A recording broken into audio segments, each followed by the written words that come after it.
Shalom, salam jumpa kembali dalam program pelayanan kabar sukacita. Senang sekali bisa menyapa Bapak Ibu Saudara semua. Kiranya kita tetap sehat, tetap semangat di dalam Tuhan, tetap percaya bahwa ada selalu berkat Tuhan bagi orang yang tetap percaya dan berharap kepada Tuhan. Terima kasih untuk dukungan Bapak Ibu Saudara semua dalam program pelayanan ini, dan terima kasih juga untuk subscribe-nya, like-nya, dan komentarnya yang positif, yang luar biasa, yang memberikan semangat buat kami untuk terus mengembangkan pelayanan ini. Semua untuk kemuliaan nama Tuhan. Saudara dikasih dalam Tuhan Yesus Kristus, firman Tuhan hari ini saya ingin bagikan sharing firman Tuhan.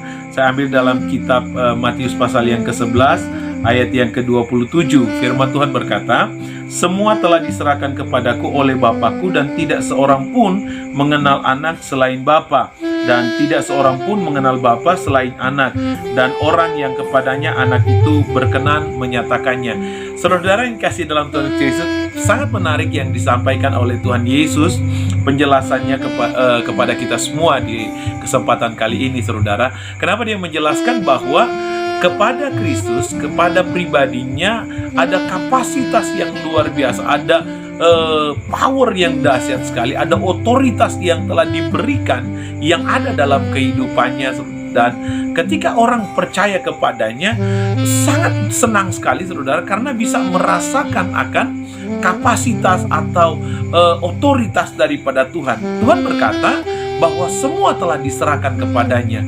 Berarti saudara, di dalam Tuhan kita mendapatkan keuntungan yang luar biasa. Sebagai orang yang percaya, sebenarnya ketika kita percaya kepada Tuhan dan kita berada di dalam Tuhan, sungguh dahsyat luar biasa. Kenapa saudara? Karena kita ada di satu pribadi yang segala sesuatu telah diserahkan dalam ada padanya dan ada di dalam Dia.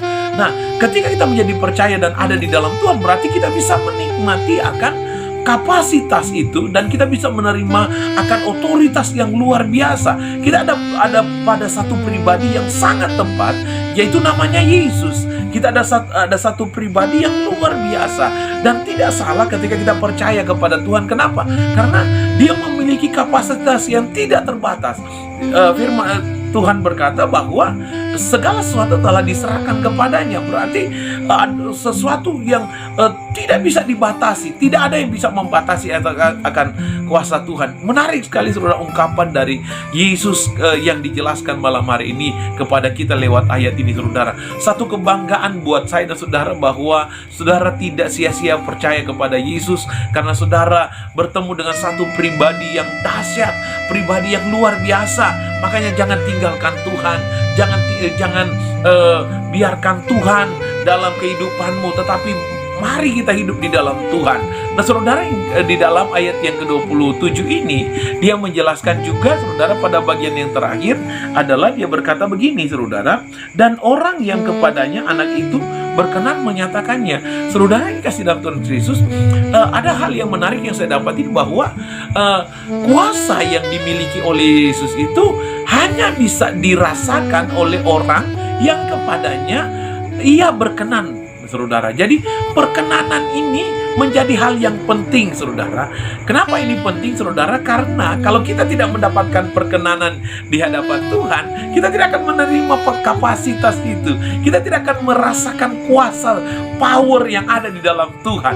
Nah saudara yang kasih dalam Tuhan Yesus, saya mengajak hari ini saudara, mari kita hidup berkenan di hadapan Tuhan. Hidup berkenan di hadapan Tuhan berhubungan dengan bagaimana kita hidup sesuai dengan firman Tuhan. Bagaimana hari-hari kita hidup dalam kebenaran firman Tuhan. Benar enggak ini kita jalani? Kita akan menghadapi berbagai kehidupan, persoalan-persoalan, akan menghadapi berbagai pergumulan. Nah, ketika ada pergumulan, pasti ada pilihan-pilihan yang harus kita hadapi. Nah, ketika kita menghadapi pilihan ini, saudara, yang akan dipertaruhkan adalah iman kita. Sesuai enggak ini, saudara, dengan firman Tuhan? Ketika kita memilih kita hidup sesuai dengan firman Tuhan, dengan demikian kita hidup dalam perkenanan Tuhan. Saudara kasih dalam Tuhan Yesus, ketika kita hidup dalam perkenanan Tuhan, saudara, kita akan merasakan kuasa Tuhan, di mana hari-hari kita akan diberkati oleh Tuhan. Hari ke hari kita akan menjalani di mana mujizat akan terjadi dalam kehidupan kita. Berkat-berkat akan terjadi dalam kehidupan kita. Akan ada kasih sayang daripada Bapa yang luar biasa yang akan kita rasakan. Tapi saudara, yang menjadi syaratnya adalah mau tidak kita hidup berkenan di hadapan Tuhan? Mau tidak kita hidup dalam perkenanan Tuhan? Perkenanan Tuhan hanya ada di dalam firman Tuhan. Dan mari kita hidup dalam firman Tuhan. Karena hidup dalam firman Tuhan, kita mendapatkan perkenanan Tuhan. Kalau kita mendapatkan hidup kita mendapatkan perkenanan di hadapan Tuhan, luar biasa, saudara akan pasti melihat kuasa, otoritas yang luar biasa daripada Tuhan yang akan kita nikmati hari demi hari. Puji Tuhan, saudara, kiranya renungan ini bisa menjadi bagian dalam kehidupan kita untuk menjalani hari ini. Dan semangat, terus bersemangat di dalam Tuhan. Percayalah, ketika saudara hidup berkenan di hadapan Tuhan, pasti ada mujizat. Ketika saudara hidup berkenan di hadapan Tuhan, pasti ada jalan keluar atas setiap persoalan Bapak Ibu Saudara semua. Tuhan Yesus memberkati. Sampai jumpa kembali dalam program pelayanan kabar sukacita. Tetap dukung pelayanan ini dengan sukacita. Kami akan menerima setiap topangan-topangan Bapak Ibu Saudara semua untuk kemuliaan nama Tuhan Yesus Kristus. Sampai jumpa kembali. Shalom.